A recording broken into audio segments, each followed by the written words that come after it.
Bismillahirrahmanirrahim. Assalamualaikum warahmatullahi wabarakatuh. Pada kesempatan kali ini atau pada pertemuan kali ini kita akan membahas materi IPS kelas 7 semester 1, yaitu tentang manusia, tempat, dan lingkungan. Yang akan kita pelajari kali ini adalah pengertian ruang dan interaksi antar ruang. Apa itu ruang? Ini adalah ruang. Untuk selanjutnya marilah kita sama-sama simak video yang akan Ibu tampilkan.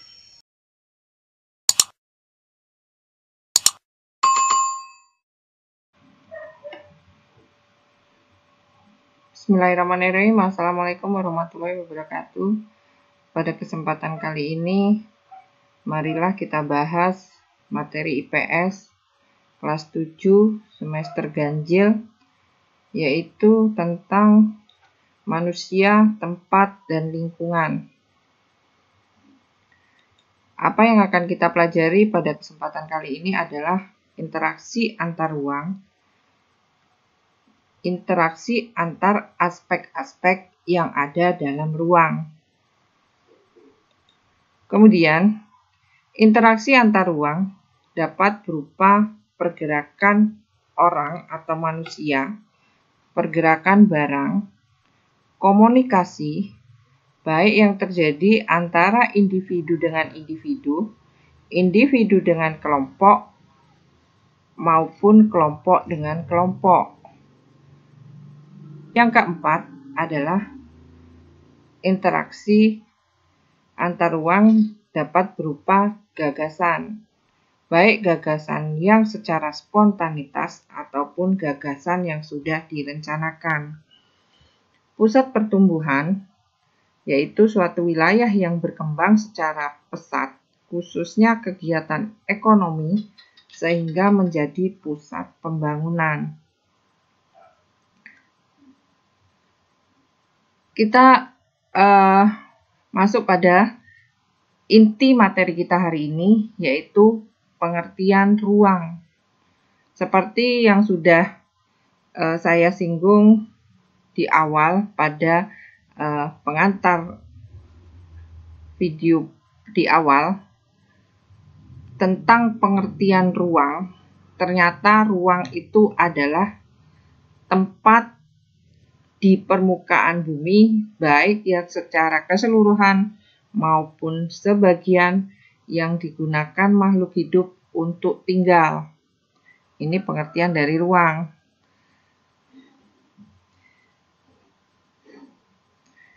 Pada dasarnya, ruang itu berarti tempat di mana makhluk hidup itu terdiri dari manusia, hewan, dan tumbuhan dalam melangsungkan kehidupannya. Itu arti dari ruang yang sesungguhnya.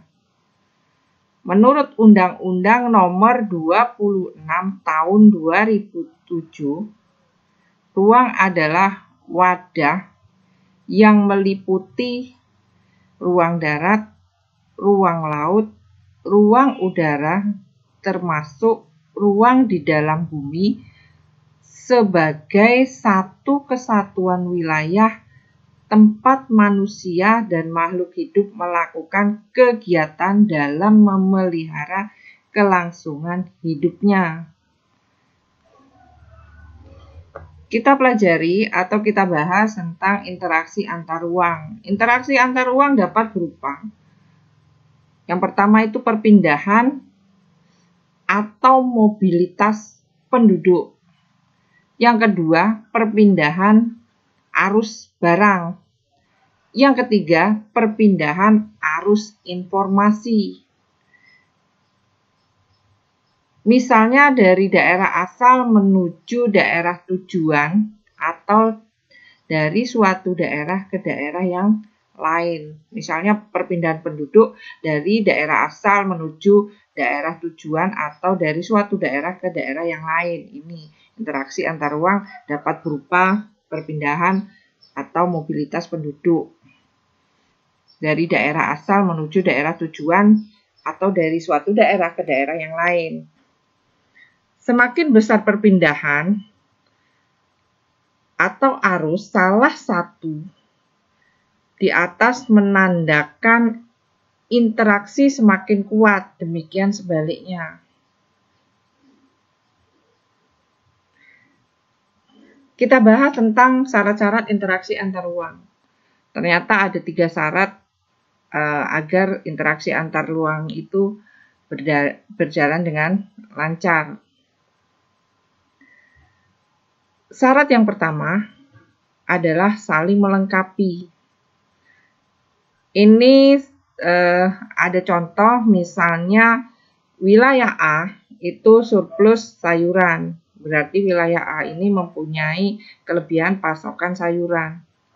Kemudian wilayah B itu surplus ikan. Berarti wilayah B ini kelebihan akan pasokan ikan.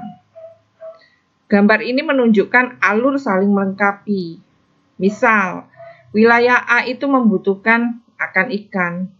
Wilayah A itu membutuhkan ikan, tentu saja akan mengambil dari wilayah B, karena wilayah B ini adalah surplus atau kelebihan pasokan ikan. Demikian sebaliknya, jika wilayah B itu membutuhkan sayuran, akan mengambil dari wilayah A, karena wilayah A itu kelebihan pasokan sayuran. Bila antara satu daerah dengan daerah lain menghasilkan komoditi yang berbeda, dalam interaksi semakin kuat. Kemudian, syarat interaksi antar ruang yang kedua adalah kesempatan antara. Apa itu kesempatan antara? Di sini ada contoh, misalnya wilayah A itu surplus sayuran minus ikan. Wilayah A mempunyai kelebihan sayuran tetapi mereka minus ikan. Wilayah B itu surplus ikan minus sayuran. Wilayah B itu kelebihan ikan tetapi mereka minus sayuran. Sedangkan wilayah C itu adalah surplus ikan minus sayuran. Wilayah C ini sama dengan wilayah B. Mereka sama-sama mempunyai kelebihan surplus ikan tetapi minus sayuran. Jika wilayah B ini membutuhkan sayuran, tentunya akan mengambil dari wilayah A. Begitu juga dengan wilayah C. Jika wilayah C membutuhkan sayuran, mereka akan mengambilnya dari wilayah A. Di sini ada penawaran alternatif, di mana suatu ruang penawaran pilihan lebih baik di ruang lain daripada ruang asal. Yang mempunyai penawaran alternatif di sini adalah wilayah A. Alternatifnya apa? Wilayah A itu bisa mengambil kebutuhan ikannya dari wilayah B, dan ada pilihan lain lagi bisa mengambil dari wilayah C. Ini kelebihan dari wilayah A yang mempunyai penawaran alternatif, bisa memilih antara wilayah B atau wilayah C.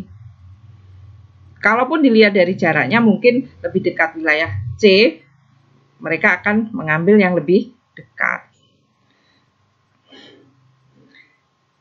Kemudian yang ketiga, syaratnya adalah kemudahan transfer.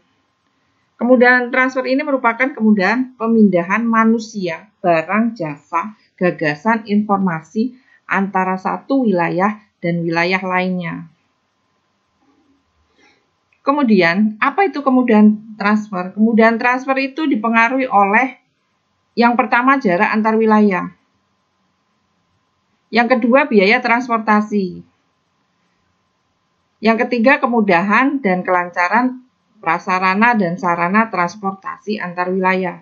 Ini kemudahan transfer. Dipengaruhi oleh jarak, kemudian biaya, kemudian kemudahan dan kelancaran prasarana dan sarana transportasi antar wilayah. Marilah kita masuk pada pembahasan tentang penyebab interaksi antar ruang. Penyebab interaksi antar ruang yang pertama ada perbedaan karakteristik antar ruang terjadi karena masing-masing ruang memiliki keadaan fisik yang berbeda. Oh, ternyata masing-masing ruang itu mempunyai keadaan fisik yang berbeda. Keadaan fisik itu apa sih?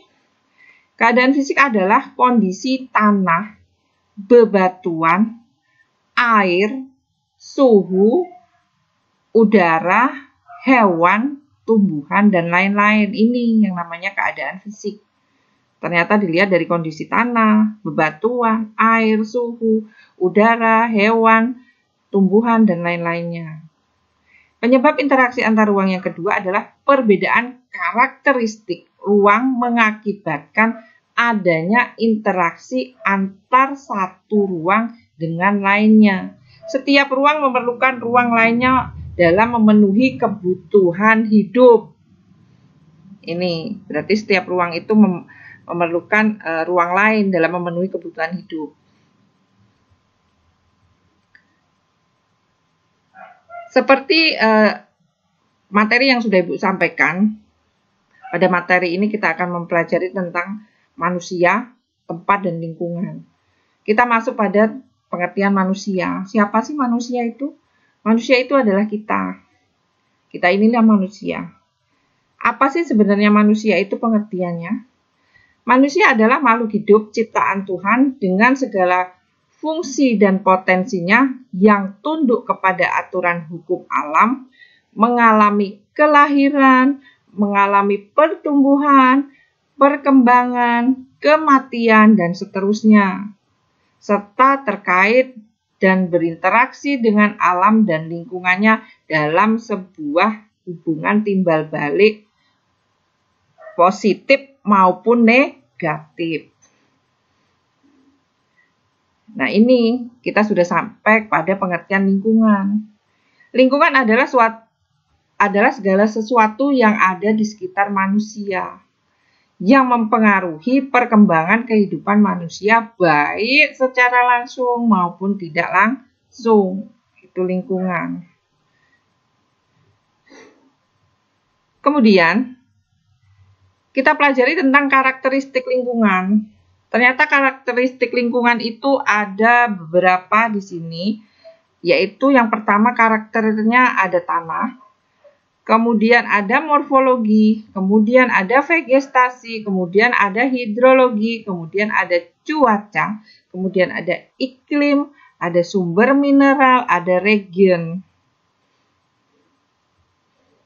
Marilah kita bahas satu-satu tentang karakteristik lingkungan. Yang pertama itu pengertian dari tanah. Tanah adalah yang kita pinjak ini, kita hidup di atas tanah. Pengertian tanah itu apa sih? Tanah adalah bagian kerak bumi yang tersusun dari mineral dan bahan organik. Yang kedua itu morfologi. Apa sih itu morfologi? Morfologi itu adalah sebuah cabang ilmu yang mempelajari seluk-beluk bentuk kata serta pengaruh perubahan-perubahan. Itu morfologi. Ada lagi vegetasi, adalah bentuk kehidupan yang terkait dengan tanaman dan tumbuhan. Hidrologi adalah cabang ilmu geografi yang mempelajari pergerakan, distribusi, dan kualitas di seluruh bumi termasuk siklus hidrologi dalam sumber daya air. Ini. Selanjutnya ada lagi tadi itu adalah cuaca. Cuaca adalah seluruh fenomena yang terjadi di atmosfer bumi atau sebuah planet lainnya. Ada lagi iklim. Iklim itu adalah kondisi rata-rata berdasarkan waktu yang panjang untuk suatu kondisi bumi atau planet lainnya. Iklim itu membutuhkan waktu yang panjang untuk suatu lokasi di bumi atau planet lainnya. Apa itu mineral? Mineral adalah zat atau benda yang berbentuk oleh proses alam, biasanya bersifat padat, serta tersusun dari komposisi kimia tertentu dan mempunyai sifat-sifat yang tertentu. Ini pengertian dari mineral. Yang terakhir adalah region. Region berarti kawasan, wilayah, atau daerah tertentu. Ini pengertian dari region. Alhamdulillah, materi kita selesai untuk manusia, tempat, dan lingkungan. Mudah-mudahan bermanfaat buat siswa-siswi kelas 7 khususnya dan siswa-siswi pada umumnya. Demikianlah saya akhiri. Assalamualaikum warahmatullahi wabarakatuh.